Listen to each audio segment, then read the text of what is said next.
All right, so I have posted my sketches. That's the first part of the proving ground. I have those 3 approaches. And what that really does is help me understand what I'm trying to communicate. And I might have my personal preference, but you are also asked to comment on someone else's. So, like I might say to Bree, I really like the positive/negative space solution. And that's why it's helpful for you guys to label them as well. So just really clear. Why do I like it? The proportions of the flame to the dragon are both very clear.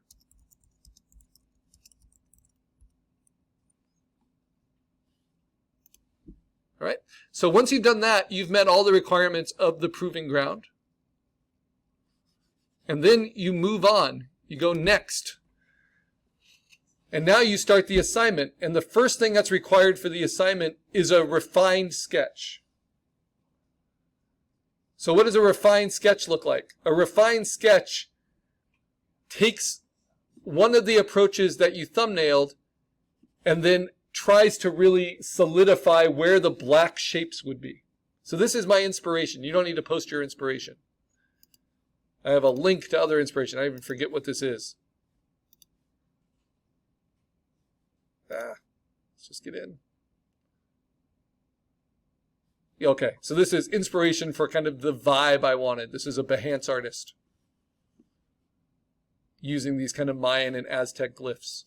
I don't want to do all that right now. But the first thing you are required to post is your refined sketch. So how can I refine my sketch? Well, I'm actually going to use Photopea for that. So even though this is not a raster project, we are still going to use some of our raster skills. We're not really compositing anymore. We're using it to the benefit of our creative process. So the sketch that I like the most, I can't even really tell yet, because right now they're just line drawings, and logos are not line drawings. Logos have, for black shape logos, they have to be cut out of black shapes. So one thing I can do is I can just try to fill these in. So I'm going to make a duplicate, and then I'm going to try to fill these in with the black shapes that are needed. There are tablets at the back, so I can try to select, let's see, with no feather. Nope, it's not going to do it.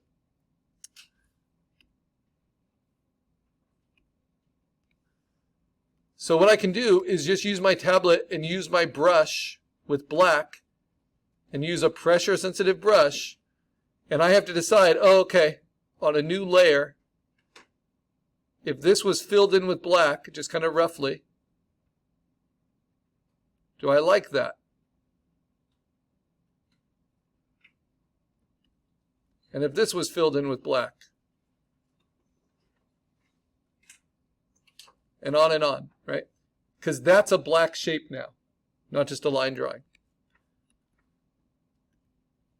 What I'm going to do is, I think the one that's the most interesting to me is this one, but it has some issues. And one of those issues is it's kind of too grounded, and I don't like this shed skin here. Instead, I'm going to just do a really simple, like, split tail to show that it's shedding its skin. So I'm going to simply paint with white, swap it here. Come on, swap it. There we go. And in Photopea, I'm doing this on a new layer, so I'm not hurting my sketch, but I'm going to refine it. And I'm going to focus in on this one. This is the one I want to solve. That's the logo I want to create. So I'm going to crop around it. And I'm going to use black and white brushes to clean it up on a new layer on top. Actually,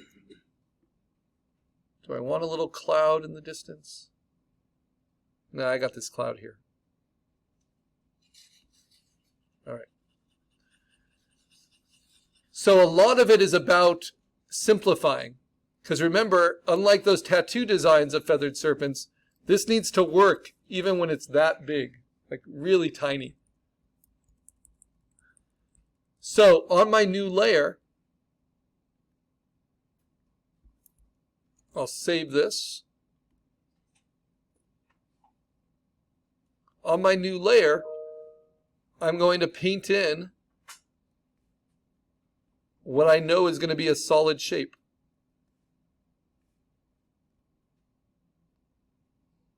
I don't need to worry about painting it really smoothly.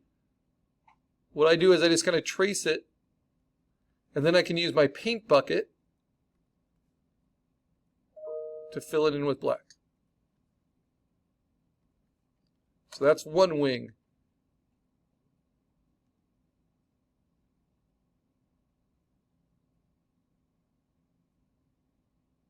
This gets you used to the idea of creating shapes. Another wing.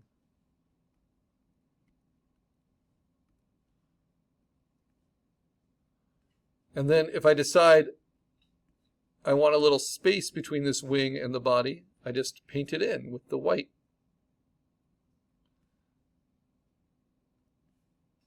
I want the eye to just be empty, an empty circle. And you know what I can do is I can actually use my vector shape tools within Photopea if I want to for this refined sketch. I wanted it to have this tongue coming out, kind of goofy, kind of inspired by Aztec and Mayan glyphs. And if I want that perfect circle as an opening, how can I get that? It's tough to draw perfect circles. I can use my shape tools. Make an ellipse, hold down Shift, make the perfect circle, double click it, fill it with white. And then I can move that. It's on a new layer. So I use some of these skills, right?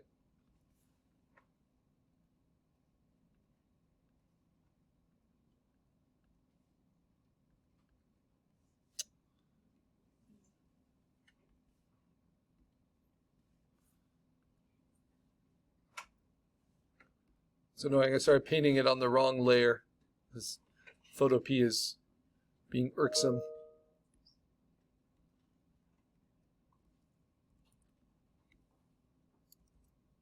So I'm going to try to select all those blacks I painted and move them onto a new layer.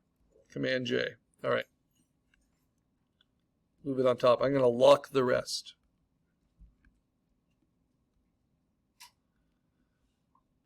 Okay, so now just painting with black and white, move that perfect circle up above everything. Jeez. Okay. So now I have to decide, okay, how does the line art become solid black shapes? Kind of like how you would make a stencil out of something.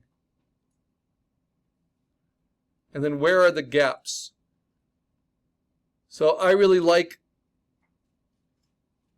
these big kind of bulges and spirals that go into each other of what I'm thinking is the snake's body. And this is all just raster imaging, just pixel-based, using techniques and tools we've used before. But instead of compositing with it, I'm altering my own image. So what I have to do is I have to keep gaps between them, like that. Kind of implied lines.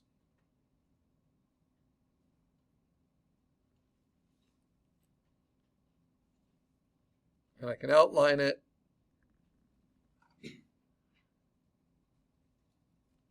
And I like how funky and irregular it is. And then I can use just my paint bucket. As long as I've closed all the edges, I can just fill it in with my paint bucket.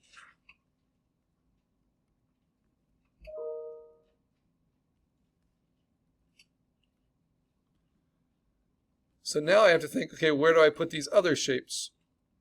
So I like this kind of spiral in here, but I want to leave that gap of white. This will be a tattoo that goes on my body, so I have to really be careful about these decisions. And then I like this big one. And I want it to read kind of as a snake's body, but also as a cloud. So where should the gaps happen? Where should it kind of curl in? And what are the negative shapes doing? You know, cutting between. So I have this little bump here. I think that's helpful.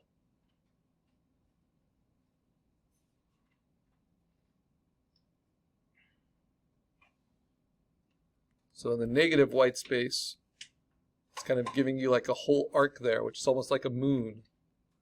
And then that allows me to maybe taper this in and let this connect.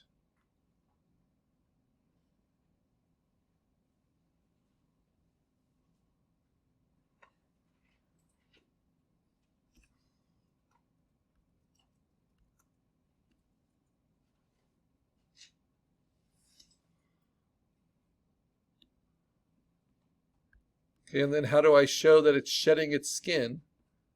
Well, I kind of like this little squiggle here. Show that it's casting something off. But remember, it's not about line art. It's about shape. So I need to be pretty clear about that shape.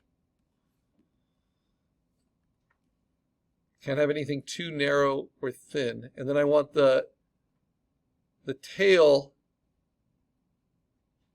to, let's see, come off and split off maybe like this.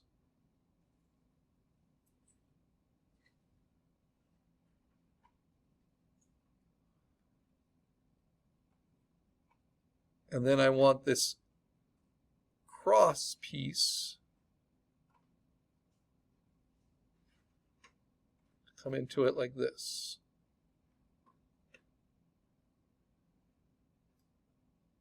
Just kind of shows energy moving through it, like it's moving through the clouds.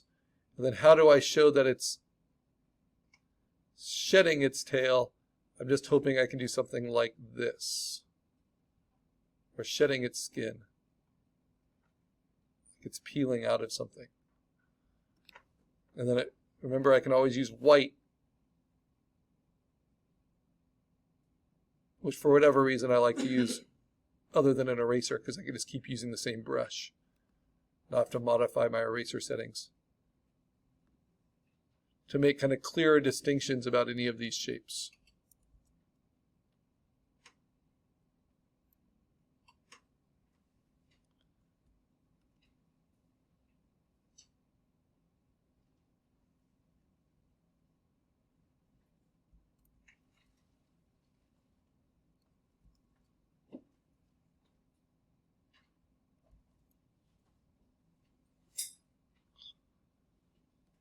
And then you just kind of refine it and tinker with it until you're happier with it. So I'm going to extend this a little bit.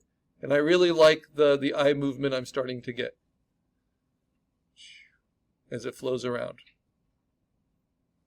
And it will get more refined, obviously, as I do it as a vector.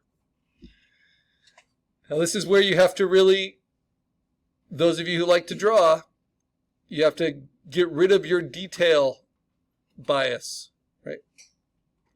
I'd love to put a rattle on there, and I'd love to do like little scale details, but none of that's going to read well as a logo.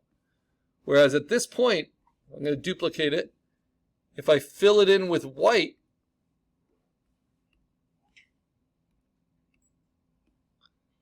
and then I take it way down, that reads pretty well, even small, even though it's a complicated logo, right? I can get the sense of all this kind of writhing movement, and then I get a little bit of a head and wings at the top, even really tiny. So that gives it its versatility. But how can I make it infinitely scalable? And I'm going to tweak it a little bit. I just want this to taper off a little bit faster. There we go. So that's kind of my logo approach for my feathered serpent shedding its skin.